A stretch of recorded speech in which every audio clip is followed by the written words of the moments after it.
जय हिंद दोस्तों, मैं हूं जितेंद्र दीक्षित। 4 PM महाराष्ट्र में आपका स्वागत है। दोस्तों, महाराष्ट्र में एकनाथ शिंदे गुट की शिवसेना और उद्धव ठाकरे गुट की शिवसेना के बीच की सियासी लड़ाई अब सुप्रीम कोर्ट में शुरू हो चुकी है और सुप्रीम कोर्ट की ओर से शिंदे गुट को अब नोटिस जारी की गई है। सुप्रीम कोर्ट का दरवाजा खटखटाया था उद्धव ठाकरे के गुट ने। दरअसल बीती 10 जनवरी को महाराष्ट्र विधानसभा के स्पीकर राहुल नार्वेकर ने एक फैसला सुनाया। फैसला यह सुनाया कि विधानसभा के पटल पर जो असली शिवसेना है वो एकनाथ शिंदे वाली ही शिवसेना है और उन्होंने ठाकरे गुट को असली शिवसेना मानने से इनकार कर दिया। इसके अलावा उन्होंने ठाकरे गुट की इस अर्जी को भी खारिज कर दिया कि एकनाथ शिंदे समेत उनके गुट के जो 16 विधायक हैं उनको विधानसभा की सदस्यता से अयोग्य घोषित कर दिया जाए। उनका कहना था कि पहली बात, आप जिस आधार पर कह रहे हैं कि इनको अयोग्य घोषित करना चाहिए क्योंकि इन्होंने व्हिप का उल्लंघन किया, तो आपका व्हिप तो मान्य है ही नहीं। दूसरी बात, अगर आपके व्हिप को मान्यता हम दे भी देते हैं तो जो प्रक्रिया अपनाई गई है व्हिप जारी करने की, वो प्रक्रिया सही नहीं है। और आप कह रहे हैं कि इन्होंने व्हिप की ओर से बैठक में आने के लिए कहा था और जिस बैठक में शिंदे गुट के विधायक नहीं आए, इसके लिए इनको अयोग्य घोषित कर दिया जाए, तो ये इतना बड़ा कारण नहीं हो सकता है। हो सकता है कि ये विधायक अपनी नाराजगी जताने के लिए, असहमति जताने के लिए उस बैठक में नहीं आए हों, और असहमति जताना विधायकों का अधिकार है, अभिव्यक्ति की स्वतंत्रता के तहत वे सुरक्षित हैं, तो ऐसे में उनको अयोग्य घोषित नहीं किया जा सकता। तो इन दोनों फैसलों के खिलाफ उद्धव ठाकरे के गुट ने सुप्रीम कोर्ट का दरवाजा खटखटाया और यह मामला आया चीफ जस्टिस की बेंच के सामने। 3 सदस्यीय चीफ जस्टिस की जो बेंच है DY चंद्रचूड़ की अगुवाई में, उसके सामने इसकी सुनवाई हुई और सुनवाई के दौरान एक जज ने यह पूछा कि आप लोग पहले हाईकोर्ट क्यों नहीं गए, आप सीधे सुप्रीम कोर्ट में क्यों आ गए। तो इस पर जो कपिल सिब्बल हैं, जो ठाकरे गुट के वकील हैं, उन्होंने ये दलील दी कि देखिए, ये जो मामला है वो वो सुप्रीम कोर्ट के ऑर्डर के इंटरप्रिटेशन का है, क्योंकि स्पीकर को निर्देश दिया गया था सुप्रीम कोर्ट की ओर से ही कि आप इस गाइडलाइन के तहत अपने आदेश को सुनाएंगे, लेकिन स्पीकर ने उन गाइडलाइंस का पालन नहीं किया, उनको फॉलो नहीं किया, और यही हमारी शिकायत है और इसीलिए हम आपके पास आए हैं। दूसरी बात कपिल सिब्बल ने यह रखी कि अगर हम हाईकोर्ट जाएंगे तो फैसला आते आते तो चुनाव ही हो जाएंगे, तो फिर इस तरह से सुप्रीम कोर्ट के पास में आना या अदालत में आना जो है बेमानी हो जाएगा, कोई राहत नहीं मिल पाएगी, इतना मामला लंबा खिंच जाएगा। तो इन दलीलों को मानते हुए फिर सुप्रीम कोर्ट ने इनकी पिटीशन तो अर्जित कर ली ही, लेकिन इसके साथ साथ शिंदे गुट के विधायकों को नोटिस जारी कर दिया कि आपको 2 हफ्ते के भीतर जवाब देना है। अच्छा, उद्धव ठाकरे गुट की ओर से जब ये याचिका सुप्रीम कोर्ट के सामने रखी गई तो 2 तरह की मांग भी की गई।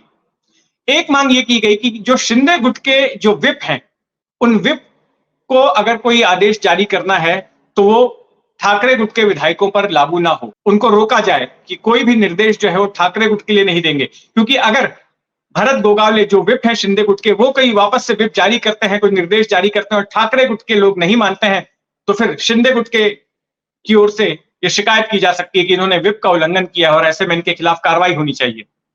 तो एक तो इस बात की राहत मांगी गई है। दूसरा ये भी कहा गया है ठाकरे गुट की ओर से कि जो शिंदे गुट के विधायक हैं उनको विधानसभा में जब भी सत्र होगा तो जाने से रोका जाए और उनको सस्पेंड रखा जाए फैसला होने तक। तो इस बात की भी राहत मांगी गई है, हालांकि ये राहत अभी फौरी तौर पर मिली नहीं है। पूरा मामला क्या है आपको फिर एक बार संक्षेप में समझा देता हूं। इसके पहले के वीडियोस में भी मैं आपको ये बात बता चुका हूं, लेकिन यहां पर मुझे लगता है कि एक बार जो लोग नए दर्शक हमारे साथ में जुड़े हैं उनके समझने के लिए पूरा मामला मैं आपको संक्षेप में फिर एक बार बता देता हूं। दरअसल जून 2022 में शिवसेना में बगावत हुई। बगावत में शुरुआती तौर पर एकनाथ शिंदे 16 विधायकों समेत महाराष्ट्र से चले गए गुजरात।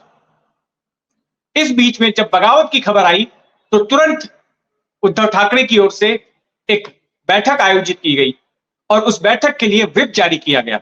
अब कानूनन जो है व्हिप का पालन करना सभी विधायकों के लिए जरूरी है।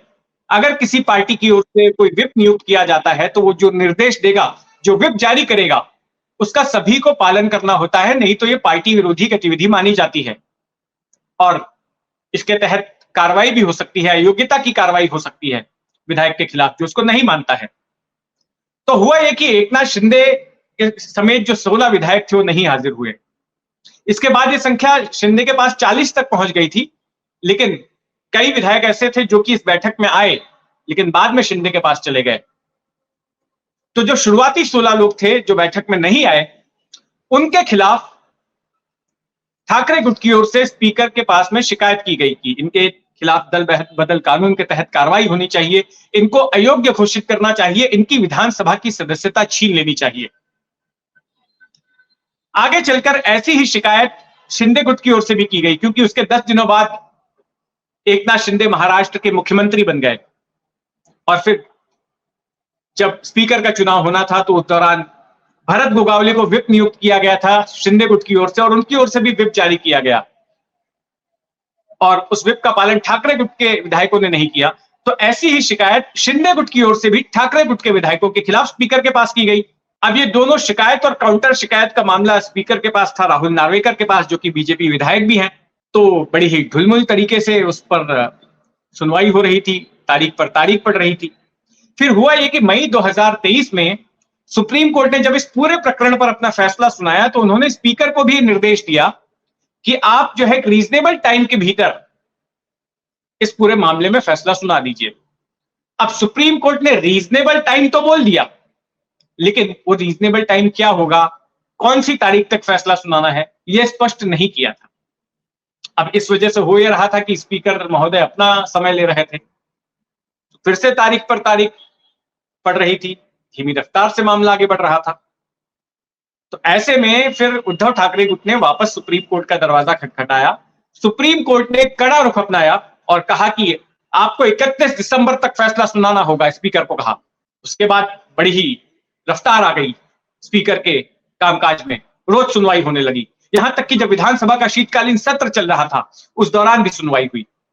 लेकिन इस सुनवाई के दौरान जब एग्जामिनेशन, क्रॉस एग्जामिनेशन, तर्क वितर्क सब चल रहे थे तो उनके कागजात भी तैयार हो रहे थे। अब इसकी वजह से करीब 2.25 लाख के आसपास कागजात तैयार हो गए। अब स्पीकर को फैसला जो सुनाना था, इन सभी कागजातों को पढ़कर सुनाना था। तो स्पीकर महोदय ने गए सुप्रीम कोर्ट से कहा कि थोड़ा सा वक्त दे दीजिए क्योंकि कागज बहुत हो गया है। तो फिर सुप्रीम कोर्ट ने कहा ठीक है, 10 जनवरी तक का टाइम दे देते हैं आपको, 10 जनवरी तक फैसला सुनाइए। तो 10 जनवरी को फैसला सुना दिया स्पीकर ने। अब ये फैसला जो सुनाया गया है ये दोनों ही पक्षों को जो है स्वीकार्य नहीं है। जहां एक तरफ ठाकरे गुट ने सुप्रीम कोर्ट का दरवाजा खटखटाया तो वहीं दूसरी तरफ शिंदे गुट ने बॉम्बे हाई कोर्ट का दरवाजा खटखटा दिया, क्योंकि शिंदे गुट की ओर से भी जो डिस्क्वालिफिकेशन पिटीशन फाइल की गई थी तो उसको भी स्पीकर ने खारिज कर दिया है, बोल के कि आपने भी व्हिप जारी करने की सही प्रक्रिया का पालन नहीं किया। तो ये लोग भी नाखुश हैं, इन्होंने बॉम्बे हाई कोर्ट का दरवाजा खटखटाया। बॉम्बे हाई कोर्ट की ओर से भी नोटिस जारी किया गया है। तो अब देखते हैं, बड़ा ही दिलचस्प होने वाला है ये पूरी कानूनी लड़ाई पर। हमारी नजर बनी रहेगी, आप भी अपनी नजर बनाए रखें 4 PM महाराष्ट्र पर। और अगर आपने अब तक इस चैनल को सब्सक्राइब नहीं किया है तो सब्सक्राइब कर लें। ये कहानी आपको कैसी लगी कमेंट बॉक्स में जरूर लिखिएगा। जय हिंद।